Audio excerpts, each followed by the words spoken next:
नमस्कार। स्वागत है आपका फिर से एक नए वीडियो में। आज की वीडियो में हम लोग रेलवे से बनने वाले प्रश्नों को देखेंगे। रेलवे के एग्ज़ाम जैसे RRB, NTPC, RRB group D और टेक्नीशियन या इंजीनियरिंग का कोई भी पद हो, उसमें विज्ञान के कुछ महत्वपूर्ण प्रश्नों को देखेंगे, जिससे आने वाले एग्ज़ाम में जो है बहुत ही आपको ये सेशन बहुत ही मजबूत आपको साबित होने वाला है। चैनल पर पहली बार विजिट कर रहे हैं तो चैनल को सब्सक्राइब करें और दोस्तों को शेयर ज़रूर करें फ्रेंड्स। ठीक है फ्रेंड्स, चलिए स्टार्ट करते हैं। ये जो किताब है हम लोग स्पीडी जो नई 2024 की जो किताब है, इससे हम लोग प्रश्नों को देखेंगे। ठीक है फ्रेंड्स, स्टार्ट करते हैं। एनिलिडा ग्रुप में मुख्यतः कौन कौन जंतु आते हैं? तो जीव विज्ञान की बात करेंगे तो जीव विज्ञान में जो है हम लोग कई सारे ग्रुप में उसको बंटवारा किए हैं, जिसमें से एक जो ग्रुप आता है एनिलिडा ग्रुप आता है। एनिलिडा ग्रुप की बात करेंगे तो इसमें कौन कौन से जीव आते हैं?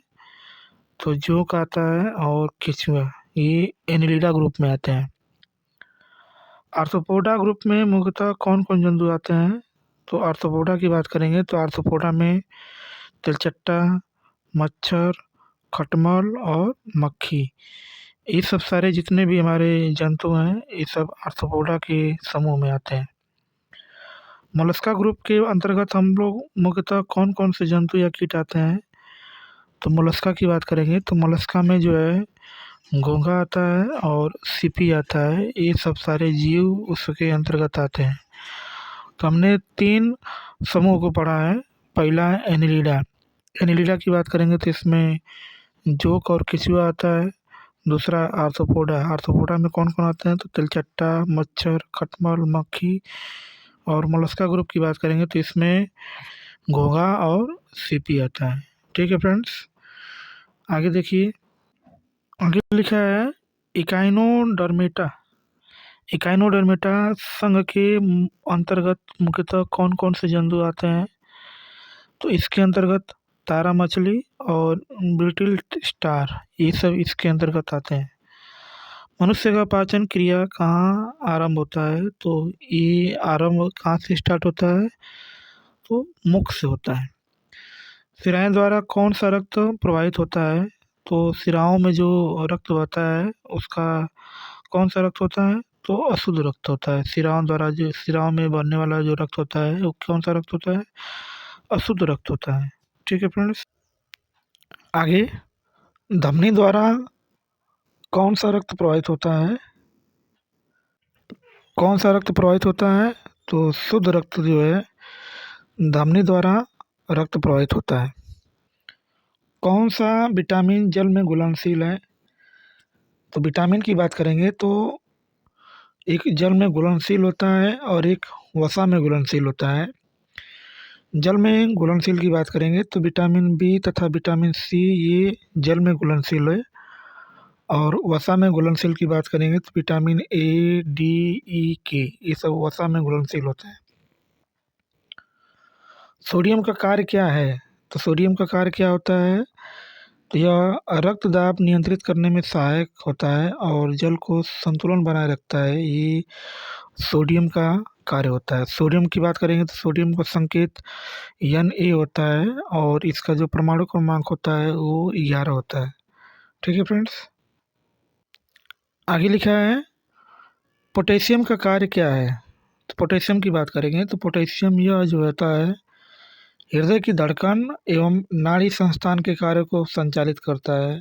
पोटेशियम पोटेशियम की बात करेंगे तो पोटेशियम का संकेत क्या होता है? के होता है और यह जो है हृदय की धड़कन और नाड़ी संस्थान के कार्यों को संचालित करता है।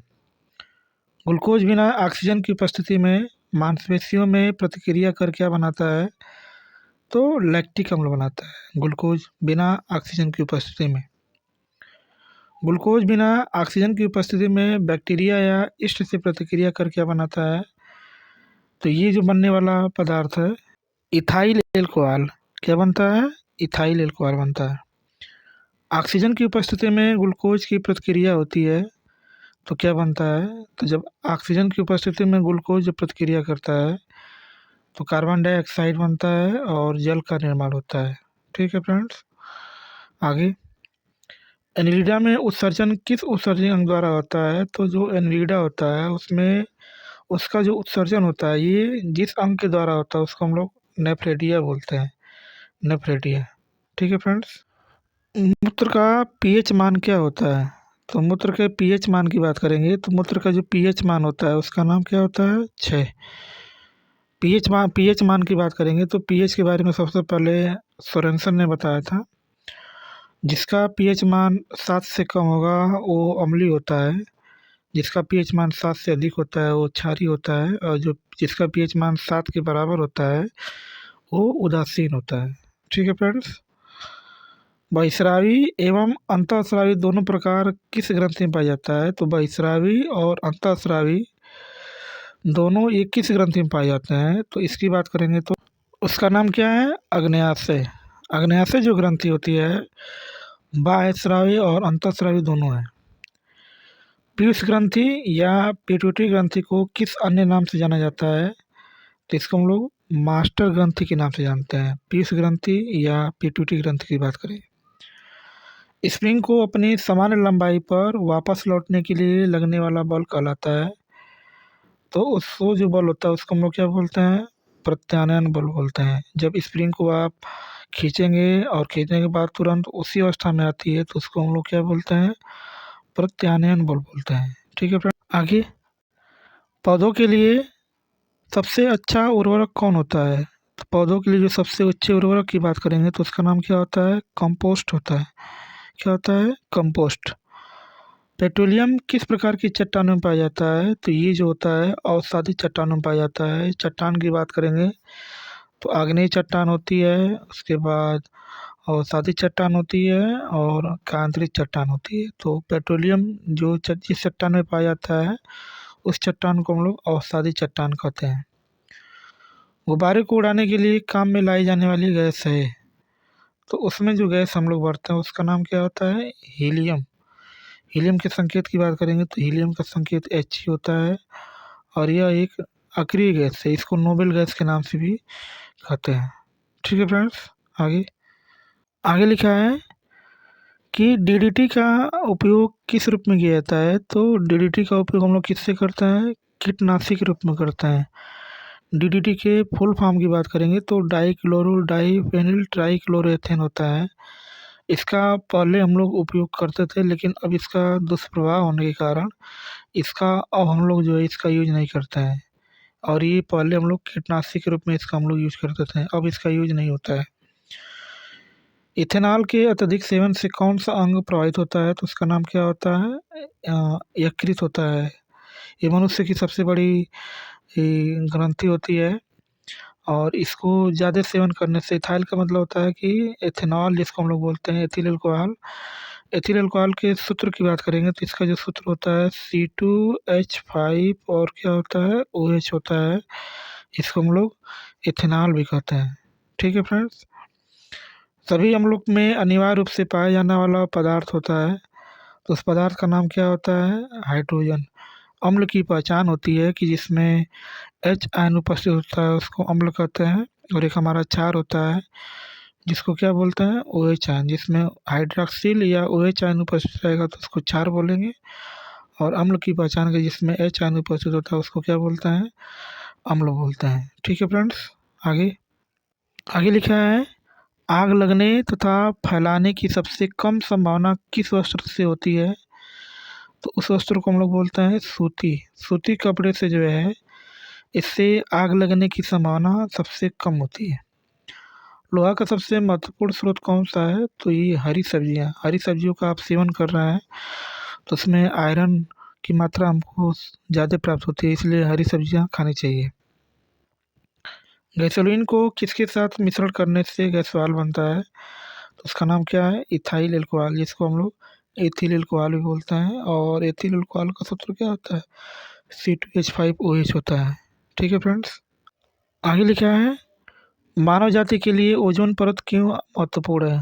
ओजोन परत की बात करेंगे तो ये जो है सप्ताप मंडल में पाई जाती है और ये पराबैंगनी किरणों को रोकती हैं। अगर ये परत नहीं रहेगी तो पराबैंगनी किरणें सीधे आएंगी और जिससे आदमी को जो है त्वचा कैंसर हो सकता है और इससे आदमी की मृत्यु भी हो सकती है।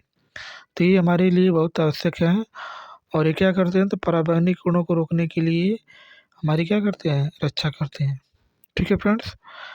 आंत ज्वर जिसको हम लोग टाइफाइड कहते हैं के लिए सामान्यतः उपयोग की जाने वाली औषधि है, तो उसका नाम क्या है, क्लोरोमाइसिटीन। जब भी आपको जो आंत ज्वर हुआ है या टाइफाइड हुआ है तो उसमें जो मेन औषधि के रूप में कार्य करता है उसका नाम क्या है, तो क्लोरोमाइसिटीन उसका नाम है। ठीक है। आगे आगे लिखा है, सोने का शुद्ध रूप कितने कैरेट का होता है, तो ये 24 कैरेट का होता है। अधिकतर हम लोग जो जवाहरात या आभूषण बनाते हैं उसमें सोने का कितनी मात्रा मिलाते हैं, तो 22 कैरेट। शनिवार किसका है इसका, तो ये पारा का होता है। पारा एक ऐसी धातु है जो हमेशा अ, द्रव अवस्था में होती है। ठीक है फ्रेंड्स। शरीर के ताप का नियंत्रण किसके द्वारा होता है, तो उसको हम लोग बोलते हैं हाइपोथैलेमस के द्वारा जो है शरीर के ताप का नियंत्रण होता है। ठीक है। लाल अस्थिमज्जा में किसका निर्माण होता है, तो लाल अस्थिमज्जा की बात करेंगे तो इसको हम लोग इसमें जिसका किसका निर्माण होता है, तो आरपीसी का यानी लाल रक्त कणिकाओं का लाल अस्थिमज्जा में क्या होता है, निर्माण होता है। ठीक है फ्रेंड्स। आगे कशेरुक दंड में कितनी हड्डियां होती हैं, तो कशेरुक दंड की बात करेंगे तो इसमें जो हड्डियों की संख्या होती है 33 होती है। बीसीजी का पूरा नाम क्या है, तो इसको हम लोग बैसिलस कैलेमेटे ग्यूरिन इसे कहते हैं। एथलीट फुट नामक बीमारी किससे होता है, तो ये कवक के द्वारा होता है। दमा नामक रोग किससे होता है, तो ये कवक के द्वारा होता है जिसको हम लोग अस्थमा कहते हैं। और प्रभावित होने वाला अंग कौन होता है, तो फेफड़ा होता है। ठीक है। आगे फाइलेरिया नामक रोग किस कारण होता है, तो फाइलेरिया को हम लोग हाथी पाँव के नाम से भी जानते हैं और ये कृमि के द्वारा होता है जिसको वर्म बोलते हैं। जब एक वस्तु की वेग दोगुनी हो जाती है तो उसकी गतिज ऊर्जा होती है, तो गतिज ऊर्जा की बात करेंगे तो गतिज ऊर्जा का जो सूत्र होता है 1/2 mv का क्या होता है, स्क्वायर होता है। mv का क्या होता है, स्क्वायर। जब इसमें वेग को दोगुना करेंगे तो जब वेग को दोगुना करेंगे तो 2 का स्क्वायर करेंगे तो क्या हो जाता है, 4 हो जाता है। अतः ये क्या हो जाएगी, 4 गुना बढ़ जाती है जब हम लोग वेग को दोगुना करेंगे तब। ठीक है। आगे लिखा है सूत्रकणिका को अन्य नाम से भी जाना जाता है, तो सूत्रकणिका को हम लोग किस नाम से जानते हैं, तो माइटोकॉन्ड्रिया के नाम से जानते हैं। वट वृक्ष पादपों के किस वर्ग में आता है, तो ये जो है आवृत बीजों में आता है जिसको एंजियो ऑर्फन्स बोलते हैं। Flame of the forest one की ज्वाला जिसको कहते हैं का अर्थ क्या होता है, ऐसे पेड़ों से भरा वन जो पतझड़ में क्या होता है, जो पतझड़ में फूलते हैं और लाल फूल बिखरते हैं, तो उसको हम लोग क्या बोलते हैं, फ्लेम ऑफ द फॉरेस्ट बोलते हैं। ठीक है फ्रेंड्स। चलिए फ्रेंड्स, आज के लिए इतना ही। मिलते हैं नेक्स्ट क्लास में। चैनल पर पहली बार विजिट कर रहे हैं तो चैनल को सब्सक्राइब करें और दोस्तों को ज़रूर शेयर करें फ्रेंड्स। इस वीडियो को देखने के लिए आपका बहुत बहुत धन्यवाद। Thank you so much.